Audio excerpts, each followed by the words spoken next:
안녕하십니까.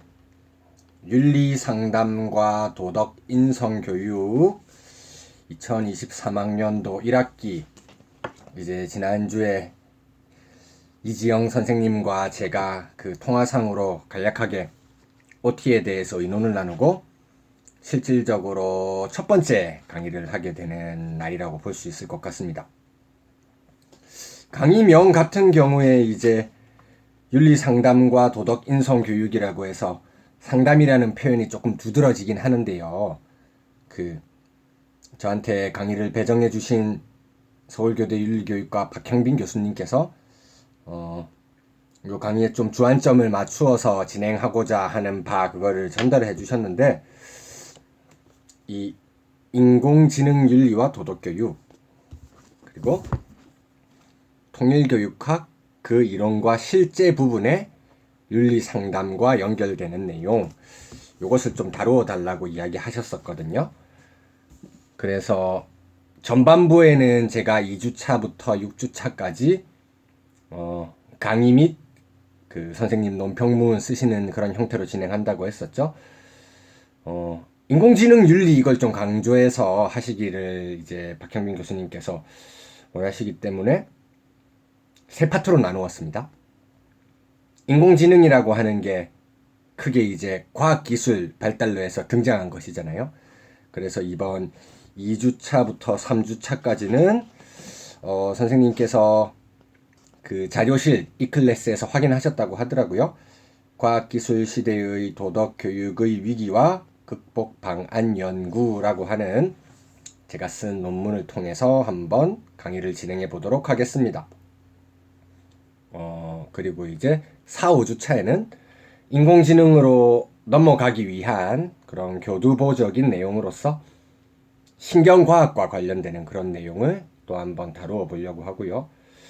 6, 7주에는 본격적으로 인공지능과 관련한 이야기, 역시 강의 및 선생님께서 논평문 준비하시는 그런 형태로 다 진행하도록 할 거고요. 그 이후에 저희가 실시간으로 이제 강의를 진행하게 될 때 아까 소개해드렸던 인공지능 윤리와 도덕교육 여기서 한 챕터 골라가지고 이제 발표하시면 되고, 통일교육학 그 이론과 실제 여기서 윤리상담과 관련되는 부분을 한 챕터 골라서 발표하시면 될 것 같습니다.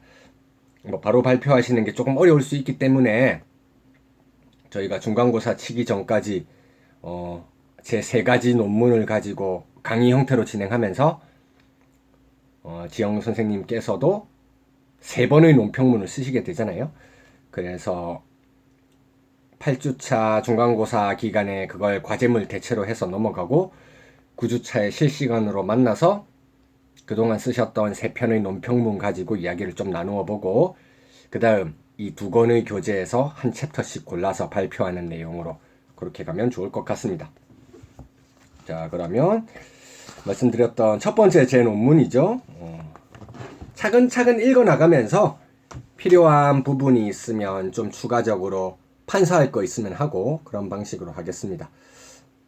선생님께서도 좀 편안한 마음으로 유튜브 이제 시청하시는 것처럼 그런 편안한 마음으로 들으셔도 됩니다. 과학기술 시대의 도덕교육의 위기와 극복 방안 연구 이렇게 되어 있고요. 제가 한국교원대학교에서 박사를 했기 때문에 박사 과정에 있던 시기에 썼던 글입니다. 그래서 아마도 글이 많이 성글 겁니다. 저희가 강의 진행하는 데 있어서 통상적으로 한 학점이 50분 기준이잖아요. 거기는 발표라든지 토론 이런 것도 포함되어 있는데, 제가 영상은 일방적으로 이제 강의 형태로 제공되다 보니 보통 표준적으로 25분 이상으로 제작하게 되어 있거든요. 그래서 한 차시당 25분씩 이렇게 진행한다고 생각하시면 좋을 것 같습니다.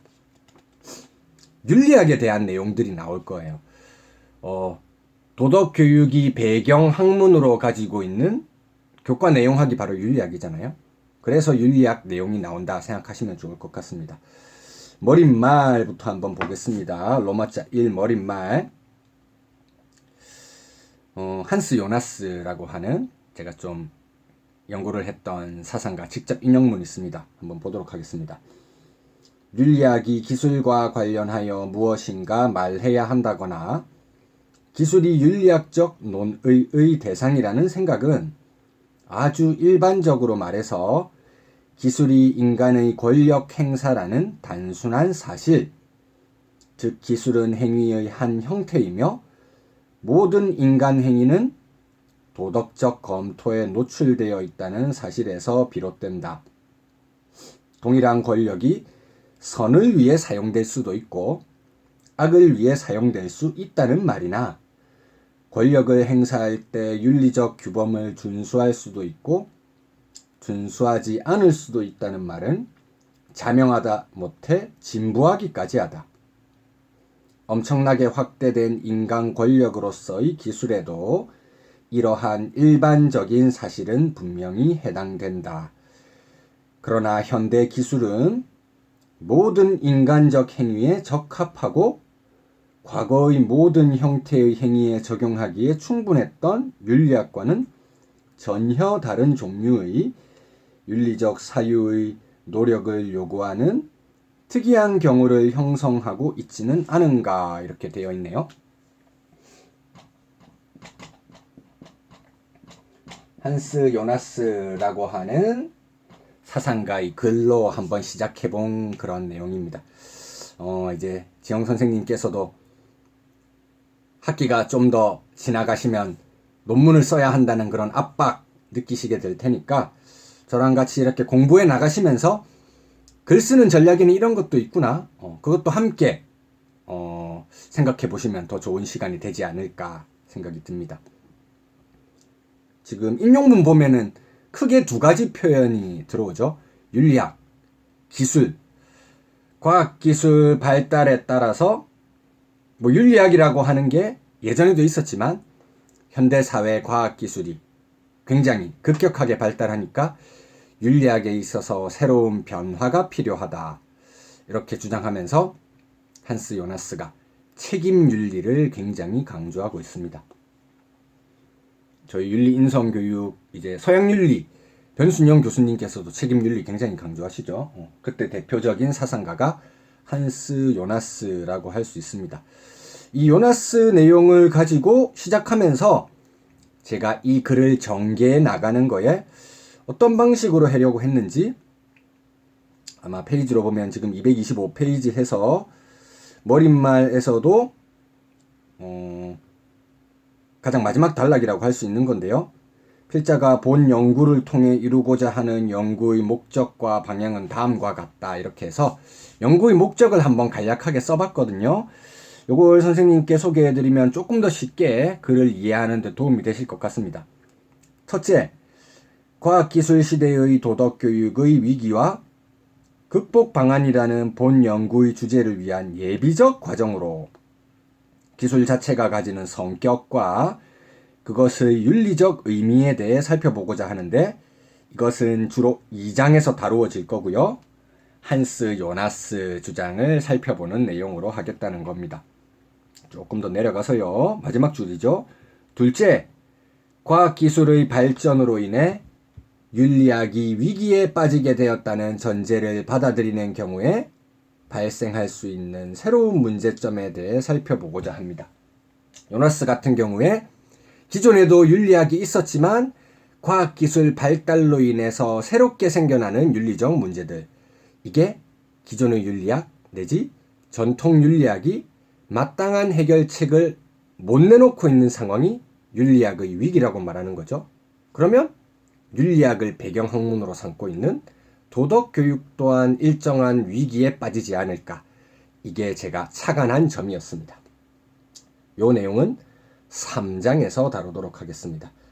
사실 도덕교육이라고 하는 게 필요 없다, 커다란 가치를 지니지 못한다, 이런 식의 비판을 하는 입장들이 기존에도 있었거든요.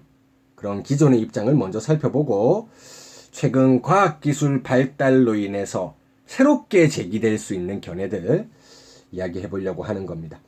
거기서는 조너선 하이트의 사회적 직관주의와 인간 향상을 찬성하는 트랜스 휴머니즘 문제, 이걸 사례로 언급해 보았습니다. 세 번째, 과학기술 시대에서 도덕교육이 생존하고 발전해 나갈 방안에 대해 고찰해 본다. 문제점을 지적했으면 그 문제점을 극복하고 바람직한 방향으로 나아가기 위한 그런 내용들을 떠올리고 제안해 보아야 되잖아요. 그걸 이제 4장에서 다루어 보려고 했습니다. 처음 이야기했었던 한스 요나스, 이 사람과 조금은 비슷하면서도 다른 노선에서 책임윤리인데 전지구적인 거시적 책임의 문제, 거시윤리를 주장하는 칼 오토 아펠이라고 하는 사람이 있거든요. 그 사람 입장에서 의사소통적 책임, 커뮤니케이티브 리스폰서빌리티, 이거를 제안하려고 하는 게 글의 큰 요지라고 보시면 될 것 같습니다. 자, 이제 227쪽 넘어오면 로마자 2장 과학기술 시대와 윤리학 이렇게 되어 있죠. 저희가 세 번째 다루게 될 논문이 인공지능인데요. 거기서도 제가 한스 요나스 이야기하면서 이제 전개를 하거든요. 그 내용 속에서 지금 2장의 내용이 조금 중복될 수 있을 것 같습니다. 뒤에 저희가 이야기할 시간이 조금 부족할 수 있기 때문에 선생님께서 이제 한번 충실히 읽으셨을 거라고 가정을 하고요. 이 부분은 조금 그 과학기술이 발전해 나가는 여러 가지 단계에 대한 진단은 이번에는 생략하고 넘어가도록 하겠습니다. 228페이지 아랫부분까지 그런 내용들이 쭉 이어지고 있고요. 이런 여러 가지 단계들을 거쳐서 과학기술 발전, 현대 기술이 가지고 있는 특징 바로 살펴보면 될 것 같습니다. 228쪽 가장 아래 단락입니다. 요나스에 따르면 현대 기술은 결과의 모성, 적용의 강제성, 시공간적 광역성, 인간 중심주의의 파괴라는 성격으로 인해 윤리학의 대상, 보다 구체적으로 말하자면 새로운 윤리학의 대상이 된다. 여러 가지 내용들이 나오고 있죠. 하나씩 살펴보자면 전체를 다 이야기하지는 못하겠지만 대표적인 거, 결과의 모성, 어렵지 않은 내용이죠. 전통 사회에서는 사람이 어떤 행위를 했을 때 그 행위가 산출할 결과 예측하는 게 크게 어렵지가 않았습니다. 그리고 내 예측을 벗어나는 결과가 나온다고 해도 그 결과의 부작용이 미치는 범위 또한 그렇게 넓진 않았죠. 하지만 현대 사회의 여러 가지 윤리적인 문제들은 행위 자체가 일어나는 게 개별 행위가 지구 전체 규모로 이어져서 굉장히 큰 행위로 일어나고 있기 때문에 그 집합적 결과가 어떤 형태로 나올지 정확하게 예측하는 게 굉장히 어렵다는 겁니다. 여기 보면 이제 시공간적 광역성이라고 하는 표현과 직접적으로 연결되는 내용이라고 할 수 있겠죠. 전통 사회에서는 내가 어떤 행동을 했을 때 그 행동이 영향을 미치는 결과의 범위가 시간적으로 짧고 공간적으로 좁았는데, 현대사회에서는 과학기술, 구체적으로 말하자면 정보통신기술이라든지 여러 가지 교통과 운송기술의 발달, 이걸로 인해서 시공간적으로 우리의 행동이 미치는 영향의 범위가 굉장히 넓어졌죠. 그렇기 때문에 결과를 예측하는 것도 어렵고 그 행동에 대한 영향이 미치는 범위도 굉장히 넓어졌기 때문에 윤리적 문제가 일어나는 심각성 또한 굉장히 커졌다는 겁니다. 자, 이렇게 새로운 윤리적 문제들이 일어나고 전통사회의 윤리적 기준이 현대사회의 과학기술이 촉발시킨 새로운 윤리적 문제들의 유효한 해결책을 제시하지 못하고 있는 상태, 뭔가 공백이 생긴 상태죠. 이런 상태를 한스 요나스는 윤리적 진공상태라고 표현하고 있습니다. 그 이제 교육학 도덕교육론 공부하실 때 도덕사회화론 주장하는 뒤르켐 있죠? 뒤르켐이 무규범 상태, 아노미 이야기 하잖아요. 약간은 비슷한 성격이라고 보시면 될 것 같습니다.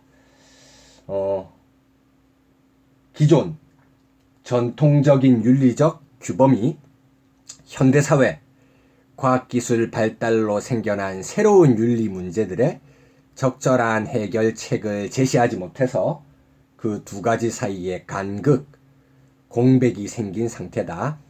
이게 현대사회의 윤리적 위기로서 한스 요나스가 제기하고 있는 굉장히 중요한 개념이라고 말할 수 있을 것 같습니다. 이 내용이 이제 229페이지 아랫단락, 제일 아랫단락에 나오고 있거든요. 한번 읽어보도록 할까요? 과학기술의 발전으로 인해 기존의 윤리만으로 해결하기 어려운 새로운 문제들이 등장한 이런 상태는 요나스의 표현을 빌리자면 윤리적 진공 상태라고 말할 수 있겠습니다. 그리고 이런 위기를 극복하기 위해 필요한 새로운 윤리는 책임의 범위가 전 지구적 그리고 미래 세대까지 확장된 윤리입니다. 자, 윤리적 진공 상태, 이것을 해결하기 위해서 요나스가 제안하는 새로운 윤리가 바로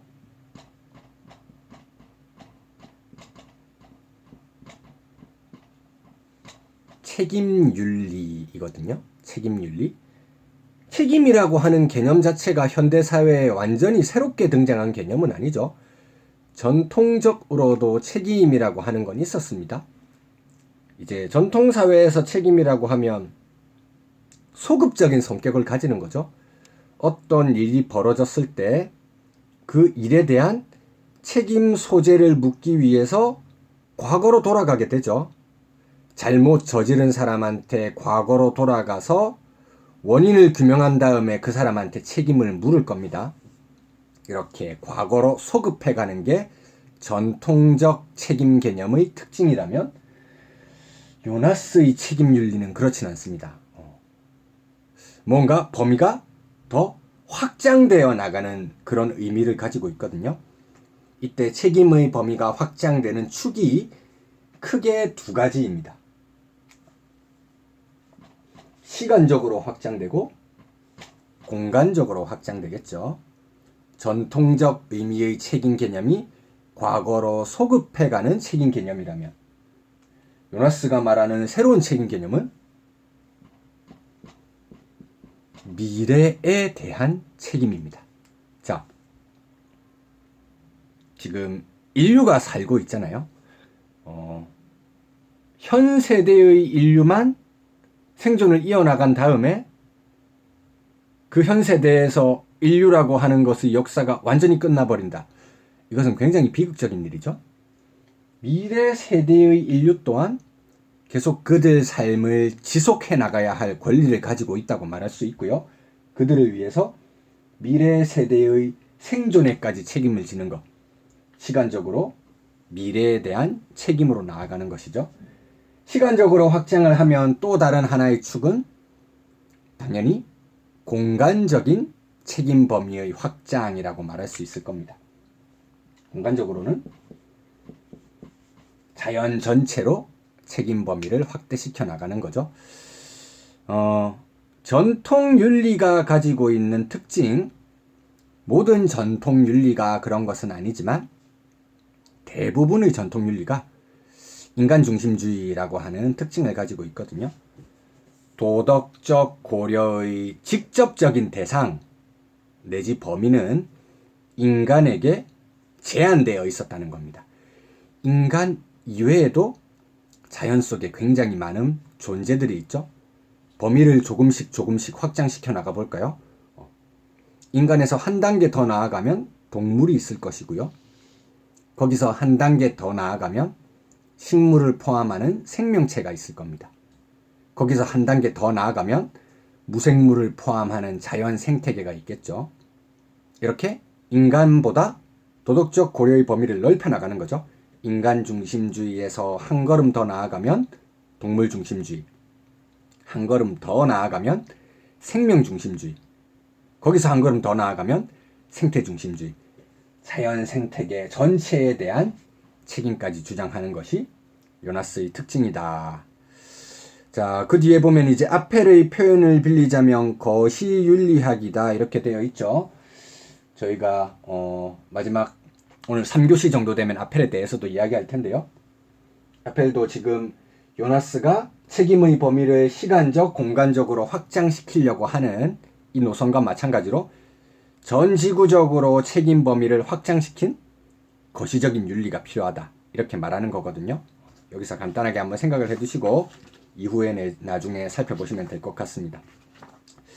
저희한테 중요한 건 이제 도덕교육과 관련한 내용이니까요.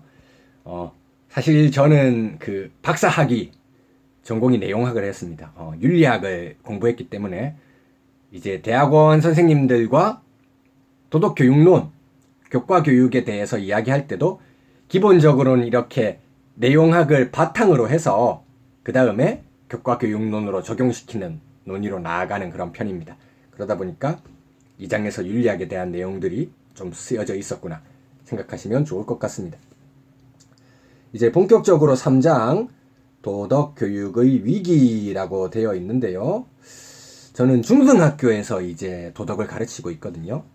그래서 논문도 약간 그 고등학교 생활과 윤리 중심으로 쓰여져 있습니다. 그걸 조금 감안하고 봐주시면 좋을 것 같습니다.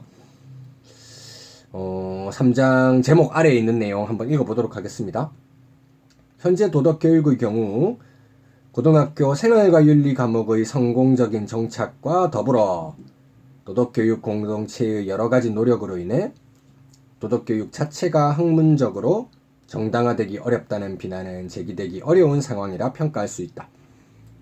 요즘은 2015 교육과정, 지금 2022 교육과정이 개발되기도 했는데 그전에는 몇 차 교육과정 이런 식으로 이야기 많이 했잖아요. 7차 교육과정 그 되기 전까지만 해도 도덕교육이 하나의 학문적인 정체성을 가진 교과로서 성립하는 것이 정당한가 이런 식의 교과 자체에 대한 공격이라든지 비판도 왕왕 있었습니다. 요즘은 그런 비판은 거의 사라진 것 같아요. 학계에 계시는 여러 교수님이나 선생님들께서 노력하시기도 했고 현장 교사분들도 굉장히 많이 노력을 하셨고요. 또 결정적인 게 고등학교 선택 과목 가운데 생활과 윤리라고 하는 과목이 엄청난 성공을 거두었습니다. 수능에서 선택 과목 1위, 엄청나게 많은 학생들이 선택하고 있는 과목인데 이것이 무용하다. 실용적으로 전혀 가능하지 않은 비판이라고 할 수 있겠죠. 물론 이런 실용적인 측면의 평가 또한 그 이전 학기의 많은 선배님들이나 선생님들이 노력해 주셨기 때문에 이런 눈에 띄는 성과가 나오지 않았을까 생각을 해봅니다. 이렇게 도덕과가 자신의 정체성을 가진 독립교과로서의 지위를 유지해 나가는 과정에서 크고 작은 위기가 존재하기도 하였고 잠재적으로 도덕과를 위협할 수 있는 새로운 위험 요소들이 존재하는 것도 사실입니다. 이번 장에서는 기존의 도덕교육을 비판적으로 바라보았던 일부 입장들에 대한 평가를 검토해보고 그러한 비판의 수준을 뛰어넘어 규모와 위험성의 측면에서 보다 격렬하게 제기될 수 있는 비판들, 즉 과학기술의 발전으로 인해 새롭게 제기될 수 있는 문제들에 대해 살펴보는 기회를 가지려고 합니다. 기존의 도덕교육 무용론 이거 가볍게 살펴보고 잠시 쉬셨다가 본격적으로 과학기술 발달로 인한 새로운 위기 이야기해보면 좋을 것 같습니다. 이제 소절이죠. 1. 기존의 도덕교육 무용론이라고 해가지고 여기 여러 가지 그런 내용들이 있거든요. 네 번째 줄입니다. 도덕과가 무용하다 주장하는 근거가 크게 두 가지라는 거죠. 첫째는 도덕적 실천력의 측면에서 도덕과 교육이 과연 얼마나 실효성이 있는가에 대한 회의적인 관점이고요. 둘째는 도덕교육 목표 자체가 교육의 궁극적 본질과 통한다. 바람직한 인간의 육성, 인성교육. 이것은 도덕과뿐만이 아니라 모든 교육이 표방하는 거기 때문에 다른 과목이라든지 교과의 활동을 통해 충분히 달성될 수도 있다. 이런 두 방식의 비판들이 제기되었거든요. 하지만 이런 모욕론들은 제가 옆에 제기되어 있는 이런 표 내용을 요지로 해가지고 반박하는 게 크게 어렵지 않게 가능할 것 같습니다. 실제 이런 반박이 여러 가지 이론적인 노력을 통해서 이루어졌기 때문에 도덕과가 지금 굉장히 공고한 유상을 찾아오고 있는 것이기도 하고요. 하지만 과학기술의 급격한 발달이 도덕교육의 새로운 위기, 새로운 무용론을 제기할 수 있지 않을까. 이게 제가 착안했던 점이고요. 잠시 쉬셨다가 그 내용을 한번 살펴보도록 하겠습니다.